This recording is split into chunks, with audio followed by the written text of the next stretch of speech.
తెలంగాణలో BRS assembly ఎన్నికల్లో ఓటమితో ప్రభుత్వాన్ని కోల్పోయిన తర్వాత లోక్సభ ఎమ్మెల్సీ ఎన్నికల్లో సైతం వరుస ఓటములతో చతికిలపడ్డ కారు పార్టీ ఇప్పుడు తాజాగా బీఆర్ఎస్ పార్టీకి శాసన మండలి గండం వెంటాడుతోంది.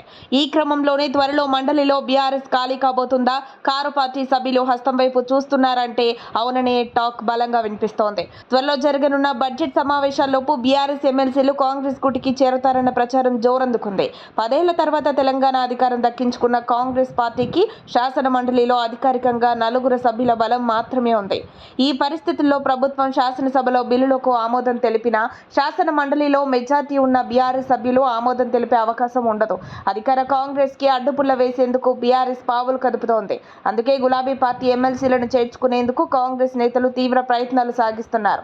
ఇప్పటికే కొంతమంది బీఆర్ఎస్ ఎమ్మెల్సీలతో కాంగ్రెస్ నేతలు చర్చలు జరిపారని సమాచారం. గతంలో కాంగ్రెస్, టీడీపీ నుంచి కారెక్కిన వారంతా ఇప్పుడు హస్తం పార్టీ వైపు చూస్తున్నారన్న ప్రచారం జరుగుతోంది. ఓ ఎమ్మెల్సీ ద్వారా కాంగ్రెస్ పార్టీ ఆపరేషన్ ఆకర్ష చేస్తున్నట్లు టాక్ వినిపిస్తోంది. ఈ నేపథ్యంలో గులాబీ ఎమ్మెల్సీలు పార్టీ మారుతున్నారన్న ప్రచారంతో గులాబీ అధినేతకు మరో టెన్షన్ మొదలైంది. 2-3 నెలల క్రితమే వరంగల్ జిల్లాకు చెందిన బసవరాజు సారయ్య హస్తం పార్టీలో చేరేందుకు రెడీ అయ్యారని చర్చ జరిగింది. అదే జిల్లాకు చెందిన మాజీ మంత్రి సత్యవతి రాథోడ్ పదవీకాలం ముగుస్తుండటంతో ఆమె కాంగ్రెస్ పార్టీ వైపు మొగ్గు చూపే అవకాశాలున్నాయని గులాబీ శ్రేణుల్లో చర్చ జరుగుతోంది. ఎమ్మెల్సీ సత్యవతి రాథోడ్ కు రాజకీయంగా కడియం శ్రీహరి అండదండలు అధికంగా ఉండటంతో ఆమె కాంగ్రెస్ లో చేరిక లాంఛనమే కావచ్చన్న వాదన కూడా వినిపిస్తోంది. ఎమ్మెల్సీలుగా ఉన్న పట్నం మహేందర్ రెడ్డి, కూచుకుల్ల దామోదర్ రెడ్డిలు కాంగ్రెస్ పార్టీలో చేరడంతో వారిపై అనర్హత వేటు వేయాలని బీఆర్ఎస్ ప్లాన్ చేస్తోంది. కానీ మండలి చైర్మన్ గుత్తా సుఖేందర్ రెడ్డి దీనిపై నిర్ణయాన్ని పెండింగ్ లో ఉంచుతూ వస్తున్నారు. ఇలాంటి పరిణామాలన్నింటినీ బేరీజు వేసుకుంటున్న హస్తం పార్టీ శాసన మండలిలో బీఆర్ఎస్ కు షాక్ ఇచ్చే ప్లాన్ చేస్తున్నట్లు తెలుస్తోంది.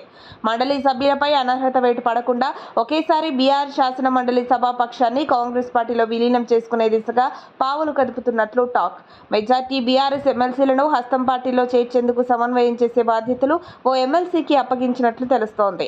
మరికొద్ది రోజుల్లోనే మండలి సభ్యుల వలసలపై స్పష్టం వచ్చే అవకాశం కనిపిస్తోంది.